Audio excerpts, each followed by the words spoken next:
이 중앙일보 오면 부터 저희가 좀 보여드리겠습니다. 자, 한동훈 유세 반명만 들린다. 여권 우려 커진 원톱 선대위. 이게 어떤 내용인지 소개를 좀 해주세요. 그러니까 지금 이 본격적으로 후보자 등록까지 다 끝난 그런 시점 아니겠습니까? 그런데 여당 내에서도 한동훈 비대위원장을 전면에 내세운 원톱 선대위의 한계를 지적하는 목소리가 커지고 있다는 거예요. 그러니까는 전국 이 단일 체제로 전국 지원 유세를 감당하기에 벅차다든지 뭐 이런 문제도 있고, 그래서 이걸 보완하기 위해서 나경원, 안철수, 원희룡 등을 갖다 이제 공동 선대위원장으로 붙였습니다만 이 사람들은 또 자기 선거를 해야 되지 않습니까? 그렇죠. 그래서 이제 다 흩어져 가지고 또 한동훈 비대위원장이 과부하가 걸리고 있는 와중에 선대위 회의 열어도 안 온다 그러더라고. 그렇죠. 그런 상황에 이 한동훈 비대위원장이 현장에 가 있는 모습을 두고도 내부에서는 여러 가지 얘기가 나온다는 거예요. 가령 여권 관계자 멘트가 이런 게 있습니다. 총선을 뛰는 게 아니라 본인 대선을 뛰는 느낌이다. 이런 얘기를 한대요. 네. 그러니까 지난 8일 경기도 용인시를 방문했을 때가 대표적이다. 당시 용인 중앙시장을 찾은 한 위원장은 용인 지역 후보들과 함께 퍼포먼스를 하기보다는 지지자들에게 둘러싸여 사인을 해주거나 거의 누운 듯한 자세로 앉아 셀카를 찍곤 했다. 이런 영상이 담긴 모습이 온라인 커뮤니티에 퍼지면서 본인이 진심 아이돌이라고 생각하는 모양 등의 댓글이 달리기도 했다. 이렇게 평가가 되고 있고, 또 지난해 12월 26일 비대위원장이 공식 취임한 이후 석 달 동안 정책이나 비전보다 반 이재명과 종북 세력을 막겠다는 메시지만 반복하는 데 대한 지적도 나온다. 기사에 이렇게 평가를 하고 있습니다. 그러면서 원래 처음에 비대위 합류했다가 낭만 이 민경호 대한연대 상임대표라는 인물이 있지 않습니까? 네. 이분이 유튜브에서 지난 10일에 주장을 했대요.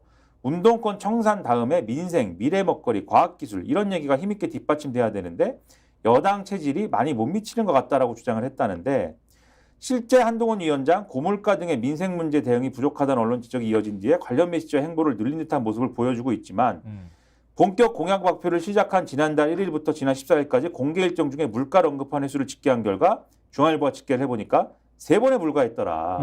반면에 이재명 대표 민주당은 고물가 문제를 9차례나 꺼내들었다. 국민의힘은 지난 23일에야 선대위 산하에 민생경제특별위원회를 꾸렸다. 이런 지적들을 하고 있어요. 중앙일보의 경우에는. 네. 무슨 얘기냐. 지금까지 이 한동훈 비대위원장으로 이제 정권 심판론을 어쨌든 희석시키고, 그다음에 이 그동안의 용산 리스크나 이런 것들을 돌파하는 과정에서 정권 심판론이 아니고 뭘 해야 되느냐. 이제는 민생 문제라든가 이런 것에 대한 어떤 미래적인 어떤 의제를 갖고 와야 된다. 이런 지적들이 있었는데 그런 걸 못하고 지금 말씀드린 대로 이재명 비판, 종북론 이런 것들만 해온 거에 대한 여권 내 피로감도 있고 이런 상황이 있는 거지 않습니까? 그러다 보니까 이제는 지난주까지 있었던 이 용산 리스크를 넘어서 뭔가 민생의 포인트로 전환해야 되는 거고, 이 민생의 포인트로 전환하기 위해서 지금 의대 증원 문제에 대한 중재자로 한동훈 비대위원장을 띄우는 거 아니냐. 이런 해석을 할 수 있는 근거가 되는 이제 얘기가 이 기사에 나온다. 이렇게 볼 수 있는 거죠. 그러니까 그동안에 한동훈 위원장, 한동훈 카드를 썼던 이유가 그러니까 일종의 한동훈과 이재명 구도를 만들기 위한 전략이었었던 거잖아요. 그리고 한동훈 위원장이 일종의 신품이잖아. 정치권에서 보면 신입이라고 할 수 있는데 나와서 굉장히 멋있게 정치하기를 바라는 마음도 있었을 거예요. 국민들이. 그래서 나 이제 의도 사투리 안 쓰겠습니다. 이렇게 얘기를 했는데 지켜보니까 이 정치 뭔가 좀 새로운 거를 갖고 나와서 정책들도 좀 얘기를 하면서 국민의 삶을 챙길 줄 알았더니 이 여의도 원래 토박이처럼 행동하잖아 지금. 그러니까 여의도 사투리 안 쓰겠다고 했는데 나중에 알고 보니까 여의도 사투리를 쓰는 정도 수준이 아니라 아예 여의도에서 태어난 사람처럼 좀 행동하고 있다고 하는 일종의 피로감이 작동하기 시작했다. 거기에 윤 대통령하고 일종의 국정 1, 2인자가 충돌하는 현상이 발생하면서 실망감이 커졌다. 근데 봤더니 유세장에서 한동훈은 마치 대선하는 것처럼 자기 인기만 지금 챙기려고 하는 것 같다. 이런 식의 불만들이 나오고 있다고 하는 거잖아요. 그렇죠. 그리고 제가 지금 의대 증원을 그래서 이 포인트로 옮기는 걸로 이용하고 있다 이렇게 말씀드리지 않았습니까? 그게 다른 신문의 제목을 보시면 감이 더 잘 오실 거예요. 경향신문 뭐 사면 이런 걸 보면 네. 이 총선 돌파구를 찾는다 이런 표현이 나오거든요. 한동훈 요청하고 윤석열 즉각 수용, 의정 갈등 풀기로 총선 돌파구 찾나? 그러니까 지금 말씀드린 그런 내용 아닙니까? 한동훈 비대위원장이 한계를 노출하고 있고 그거에 대해서 돌파구를 찾기 위한 어떤 수단으로 의정 갈등에 대한 이 문제를 찾는다. 한겨레 사면 보시면 한겨레 사면에 나오는 이 기사 제목도 마찬가지예요. 의료 공백 총선 악재될라. 한동훈 앞서 출구 찾기. 지금까지는 의대 증원 이슈를 대통령이 막 밀어붙여가지고 야 이게 지지율에도 도움이 되고 좋아 이렇게 갔는데 네. 지난주에도 쭉 말씀드렸죠. 이제는 부담이 되기 시작했을 것이다. 그치. 부담이 된다. 그러다 보니까 이거는 뭔가 타고 넘어가야 되는데 어디에 갖다 붙여서 넘어가는 거냐? 민생의제에 갖다 붙여서 넘어가는 거예요. 이게 민생 챙기는 일이다라고 얘기하면서 넘어가는 거고 오늘 이 지면을 가지고 뭐 말씀드릴 내용은 아닙니다만 이런 비슷한 내용이 한국일보에도 사실 한국일보 기사에도 좀 나와요. 제가 읽어드릴게요. 한 위원장 요청을 윤 대통령이 즉각 수용한 것은 전국 대부분의 의대 교수들이 25일 일과 사직서를 제출하는 등 의정 갈등이 최악의 파국으로 치달을 수 있는 우려에 따른 것으로 보인다 등의 내용도 있지만 여권 내부에서는 최근 이종섭 주 호주 대사 출국 논란 등으로 초래된 윤 대통령과 한 위원장 간 2차 갈등으로 당정 지지율이 동시에 하락한 데 대한 위기감도 반영됐다는 해석이 나왔다. 따옴표 치고 민생을 강조하면서 민생 최대 이슈로 부상한 의대 정원 갈등을 해결하지 않는 게 앞뒤가 맞지 않다는 지적이다. 그러니까 민생을 이제부터 챙기겠다고 지금 실제로 선대위에 민생경제특별위원 이런 게 막 만들어가지고 지금 만들었잖아요. 그렇죠. 경제부총리 지낸 추경호 의원 이런 사람들 막 넣어가지고 이제부터 민생뿐이야. 추경호도 자기 지역구 선거해야 되는 거 아니에요? 그렇죠. 대구니까 괜찮나? 그런데 민생뿐이야라고 얘기를 이제부터는 하겠다는 거거든요. 왜냐하면 용산 리스크가 너무 부담이 되니까 이제는 용산 아니다. 민생이다. 이렇게 가겠다라는 거거든요. 지금. 근데 의대 증원은 안 건드리고 이 문제, 의대 증원 문제 때문에 벌어진 의료 문제, 의료 갈등 문제 안 건드리고 민생 얘기하는 게 무슨 효과가 있느냐. 이런 반론이 예상되기 때문에 이 문제부터 건드리고 간다라는 이런 정치적 계산법이다라고 한국일보는 지금 해설을 하고 있는 거예요. 그러니까 너무 사실은 뻔한 건데. 그렇죠. 아니 민생 얘기할 것 같았으면 진즉에 해야지. 정부가 의대 정원 2,000명 발표한 게 2월 3일이에요.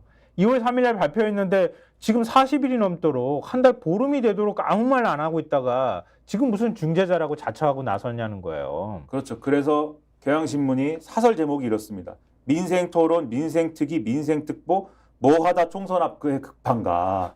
네, 사설 제목만 말씀드려도 무슨 내용인지 아실 거예요. 네. 그리고 대통령하고 집권 여당의 당대표 격인 비대위원장하고 막 투닥투닥 싸우고 갈등을 벌이는 모습을 보여주더니 그 다음에 또 갑자기 또 대통령실에서 선거는 당이 치르는 것이다. 이렇게 얘기해버리면은 그러면 선거는 당이 치르고 있는데 왜 대통령실에서 그 불만들을 공개적으로 표출을 하는 건지 왜 싸우는 모양새를 연출한 건지 그것도 좀 웃기는 거잖아요. 그렇죠. 그것도 말이 안 되는 모습들을 좀 보이고 있는 거다 이렇게 볼 수 있을 것 같은데 그러면은 이런 문제들을 해결할 때 정말 해결이 가능한 거냐 이런 문제가 있는 거잖아요. 용산발 리스크를 정말 해소할 수 있을까? 여기에 대해서 중앙일보가 칼럼을 쓴 게 있는데 그게 좀 주목이 되잖아요. 용산 리스크의 재구성이라고 하는 칼럼인데요. 최훈 논설위원이 쓴 칼럼이에요. 주필이 쓴 칼럼이거든요. 내용을 좀 정리해드리면 이런 거예요. 모든 정치의 정답은 꿈틀거리는 민심 현장에 있다. 그러면서 지금 직접 이 주필이 수도권에서 영끌하며 뛰고 있는 국민의힘 후보 5명한테 용산 리스크가 낳은 현장을 들어봤다고 합니다. 그래서 전하는 내용을 좀 전해드리면 중도층은 윤석열 한동훈 갈등에 민감하더라. 남의 말 잘 안 듣는다는 윤 대통령에게 한 위원장이 바른 말 좀 하고 그걸 대통령이 들어주는 모양새면 이 당은 그래도 기대는 해볼 만하네 라는 이들이 중도층이다. 중도층이 가늠할 총선 보름 앞에 이 모양이니 며칠 전 대통령이 농협에 875원 대파 한 단 들고 이 가격이 합리적이라고 한 것도 말이 많더라. 왜 자꾸 시비거리 만드는지 그냥 좀 가만히 계셔줬으면 대통령이 가만히 좀 있어줬으면 좋겠다고 얘기를 했다는 거예요. 경기도에 있는 한 후보가. 그리고 또 한 후보의 말이 있는데요. 서울의 또 다른 후보의 얘기인데요. 이거 의료대란 기류도 묘해진다. 자꾸 불통 용산 이미지이다 보니 2,000명 증원도 일방적 밀어붙이기 아니냐는 심리적 요동이 느껴진다. 어제 한 위원장이 의사들 만났다지만 환자들만 피해인 대란이 이어지면 다 나라님 탓할까 봐 걱정된다. 걱정이다. 이런 얘기를 전했다고 합니다. 그러면서 총선의 승패를 떠나 3년 넘게 국정을 더 이끌어가야 할 건 용산이다. 수도권의 아우성 직전 이종섭 사태의 대통령실 입장은 이랬다. 공수처 민주당 일부 친야 언론이 결탁해 덧놓은 정치 공작이다. 황상무 파문 때는 사람 그렇게 쓰는 게 아니고 리더십 원칙이 더 중요하다. 언론 자유가 우리 정부 국정 철학일 뿐이다. 이러면서 6일을 지금 사태를 끌었다. 내부에 지체된 판단은 결국 현장에 최악의 나비 효과를 몰고 왔다. 이렇게 좀 지적을 하고 있어요. 그러니까 김민하 평론가도 지금 읽고 있으니까 그 다음 내용을 전해주세요. 그러면은. 근데 그 다음 내용은 이제 뭐 참모가 잘해야 된다 이런 거 아닙니까? 네. 참모가 노를 해야 된다. 그러니까 결국은 대통령의 소통 방식의 문제, 그렇죠. 그게 핵심의 문제라는 거 아니에요? 공감 능력이 없고 참모들이 노를 못한다. 근데 윤석열 대통령 밑에 참모가 되시면 노를 하실 수가 있겠어요? 그러니까 여기도 칼럼에도 나오는 네. 것처럼 결론이 대통령이 바뀌어야 된다는데 이 칼럼은. 근데 그 대통령 밑에서 어떻게 노를 합니까? 맞을 것 같은데. 아니 그러니까 뭐 얘기만 나오면 경로 이러니까. 네. 근데 제가 이 칼럼을 보면서 또 느낀 거는 국민의힘 후보는 참 힘들다 지금. 왜냐면은 결국은 이제 그동안 좀 잊어버리고 있었던 용산 리스크 다시 부상시킨 건 뭐예요? 계속 말씀드리지만 이종섭 대상 문제 이런 거지 않습니까? 이 칼럼을 보면서 저는 막 눈물이 났습니다. 이렇게 사람을 힘들게 하는가?